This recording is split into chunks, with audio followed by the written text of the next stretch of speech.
Hi friends, welcome back to my channel. So ఈరోజు ఇంకో కొత్త రెసిపీ వచ్చేసి అయితే వీట్ బిస్కెట్స్. సో చాలా సింపుల్ ఈజీ రెసిపీ గోధుమ బిస్కెట్స్, ఎవరైనా ఈజీగా ట్రై చేయొచ్చు. సో ముందు ప్రాసెస్లోకి వెళ్ళిపోదాం. ఒక బౌల్ తీసేసుకుందాం. బౌల్ తర్వాత మనం 1.5 కప్ గోధుమ పిండి అయితే యాడ్ చేసుకుంటున్నాం. గోధుమ పిండి ఎంత తీసుకుంటున్నామో సేమ్ రేషియోలో షుగర్ని కూడా యాడ్ చేసుకోవాలి. సో అలానే 1.5 cup sugar powder. So sugar పౌడర్కి ముందుగా షుగర్ మిక్సీ పట్టేస్తే మనకి షుగర్ పౌడర్ అనేది రెడీ అయిపోతుంది అనమాట. సో ఇందాక మనం బౌల్లో గోధుమ పిండి యాడ్ చేసుకున్నాం కదా, అదే బౌల్లో షుగర్ పౌడర్ని కూడా యాడ్ చేసేసుకుంటున్నాను. సో 1.5 కప్ షుగర్ పౌడర్ని కూడా యాడ్ చేసేసుకుంటున్నాను. దీంతోపాటు 1 టేబుల్ స్పూన్ ఇలాచీ పౌడర్. సో స్వీట్ ఐటమ్ కాబట్టి బిస్కెట్స్ కొంచెం మనకి ఇంకా ఫ్లేవర్ బాగా తెలుసుద్ది. సో దాంతోపాటు ఒక 3 టేబుల్ స్పూన్ గీ కూడా యాడ్ చేసుకుంటున్నాను. గీ వేసుకున్నాక ఒకసారి బాగా మిక్స్ చేసుకోవాలి. బాగా మిక్స్ చేసుకున్నాక తర్వాత వాటర్ పోసుకుని మిక్స్ చేయాలి. సో మెల్లిమెల్లిగా వాటర్ అనేది యాడ్ చేసుకుంటూ మిక్స్ చేసుకుంటున్నాను. ఇక్కడైతే నేను నార్మల్ వాటర్ యాడ్ చేస్తున్నాను. లుక్ వామ్ వాటర్ కూడా యాడ్ చేయాలి, జస్ట్ నార్మల్ వాటర్ యాడ్ చేసేసుకుని బాగా మిక్స్ చేసుకోవాలి. సో ఈ విధంగా అయితే మిక్స్ చేసుకోవాలన్నమాట. సో మిక్స్ చేసుకున్నాక 15 మినిట్స్ అయితే పక్కన వదిలేయాలి. 15 మినిట్స్ తర్వాత మన బిస్కెట్స్ అయితే రెడీ చేసుకున్నాం.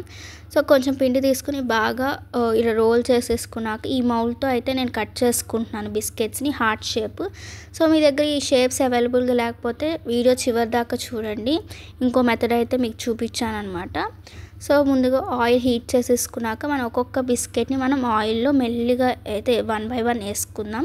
సో వీటిని అస్సలు కదపకూడదు, స్లో ఫ్లేమ్లోనే కుక్ చేసుకోవాలి బిస్కెట్స్ని. సో చాలా వేసిన వెంటనే చాలా మెత్తపడిపోతాయి ఆయిల్లో.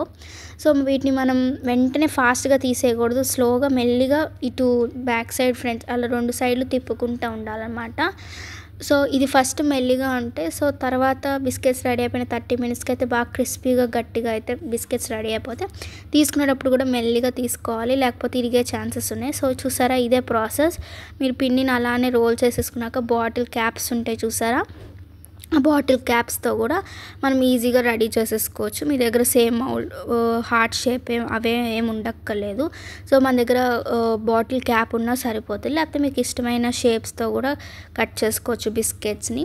సో ఈ విధంగా అయితే చిన్న చిన్నగా బాగున్నాయి, ఇంకా క్యూట్గా చిన్నపిల్లలు చాలా ఇష్టంగా తింటారు. ఇలాంటి చిన్న చిన్న సైజెస్ బాగుంటాయి బిస్కెట్స్. సో వీటిని కూడా మనం మెల్లిగా స్లో ఫ్లేమ్లో ఆయిల్లో అయితే డీప్ ఫ్రై చేసేసుకుందాం. సో ఎక్కువ మిక్స్ చేయకుండా వాటిని 5 మినిట్స్ అలా వదిలేయాలి ఆయిల్లో. సో అప్పుడే మనకి బిస్కెట్స్ అనేవి రెడీ అయిపోతాయి. లైట్ గోల్డెన్ బ్రౌన్ వచ్చాక తీసేసేయాలి, తర్వాత కలర్ అయితే చేంజ్ అవుతుంది అనమాట. సో ఈ విధంగా చూసారా, గోధుమ బిస్కెట్స్ అయితే ఈజీగా రెడీ అయిపోయినాయి, చాలా క్రిస్పీగా ఉంటాయి. రెడీ అయిపోయిన వెంటనే తింటాక ఛాన్స్ అయితే లేదు. సో 30 మినిట్స్ అయితే ఆగాలన్నమాట. సో 30 మినిట్స్ ఆగిన తర్వాత మనకి ఇంకా బిస్కెట్ చాలా గట్టి పడతాయి, ఇంకా టేస్ట్ చాలా బాగుంటుంది. సో మీరు కూడా ట్రై చేసి చెప్పండి నాకు కామెంట్ సెక్షన్లో ఎలా వచ్చిందో. చాలా చాలా సింపుల్ ఈజీ రెసిపీ కదా. So thank you so much for watching. Please do like, share and subscribe.